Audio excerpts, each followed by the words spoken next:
Hello, everyone. Thank you for joining me for another episode of Diecast Emporium. I am stoked to finally be able to show you this model right here, which is a 187 or HO scale Roadtec SB-2500 Shuttle Buggy made by my friend Robert Kelly.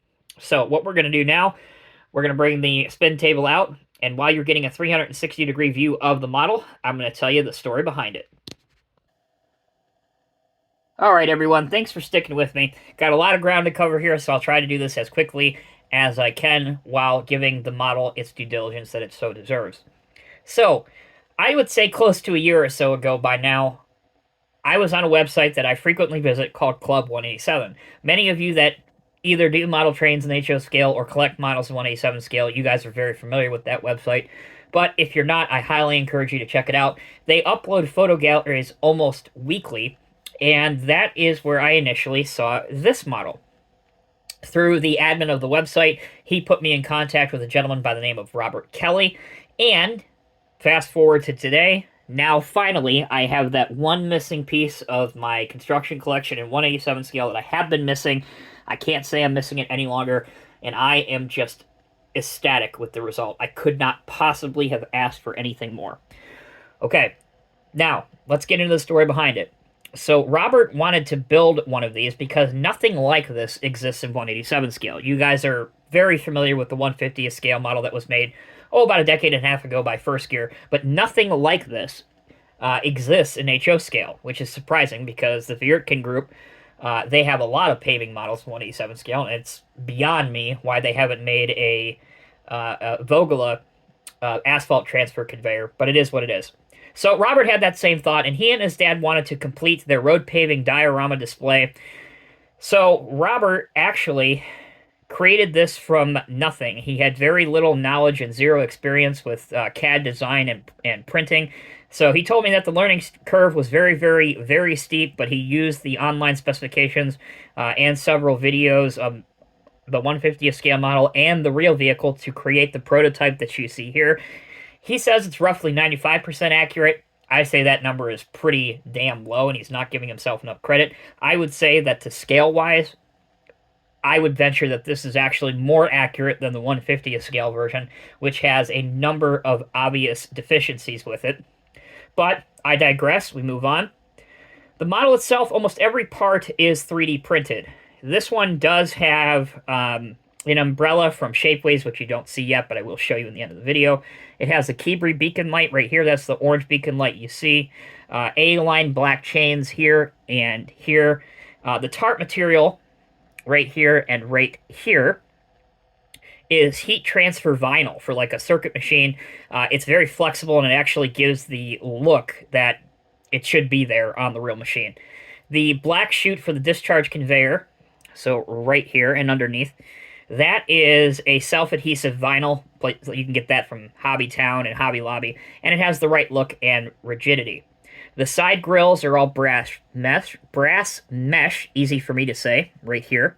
They're perforated, and you can see through them, and looks absolutely the part, 100%. Love it. The decals he made himself, you can see. Roadtec here, the American flag, SB-2500 present on the discharge conveyor.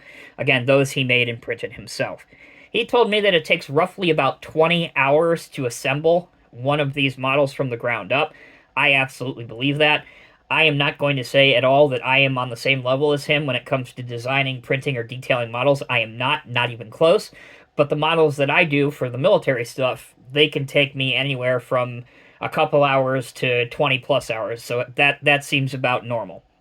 Now, if you want one of these, he will have these in kits available, and I think that he is still kicking around the idea of making more of these that are already made, so not necessarily in the kit form. So that's something you'll have to discuss with him. I will put his email down in the video's description, so if you want one of these for your collection, I highly encourage you to reach out to him. Again, the email will be down in the video's description. So we went on about that for a few minutes, but I wanted to give this model its due diligence because I got to tell you guys, this thing is just super, super impressive. So let's take a closer look at some of the detail on this model. Now that you guys got a 360-degree look at it, let's look from the top-down view. Got to be very careful what I grab on here.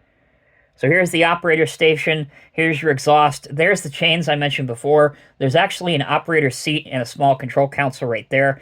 Here is your bracket for the discharge conveyor. If you are careful, you can move this slightly left to right, just like the real machine, so that you can demonstrate offset paving. Also, the brass grill work here is really, really phenomenal. It just looks very impressive. There's a good look at the decals up close and personal. You can see that there. Coming along to this side, this is what's known as the hopper. So this is where the dump truck would put the material in the back of, and it would go up this whole machine and then out the back of the conveyor onto a waiting paver.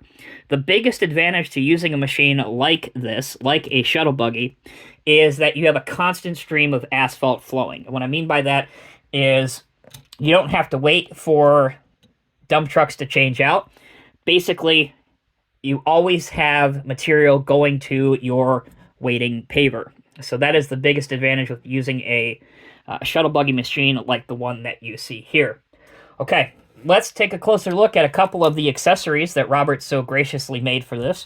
The first is a paver mechanism. So this goes in the actual hopper of the conveyor, of the asphalt paver, I should say.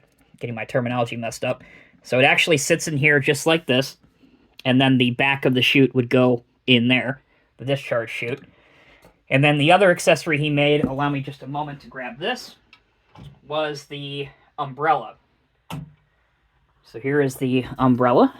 Right here, nice and white, thin to scale. If you look at the very bottom of it, there's a little bit of a curved notch, and that is so if you wanted to use the umbrella, or if, in this case, if I wanted to use the umbrella, it goes in, how do I get this on camera? It goes in this little hole right down here. You probably can't see it, but there is a small hole in the floor, and that's where the conveyor belt goes. All right, if you didn't think that all of this could be topped, let's check out his packaging. So here's the box that mine came in. Just looks like a generic box, right? Nothing special. Well, there's a little bit more to it than that.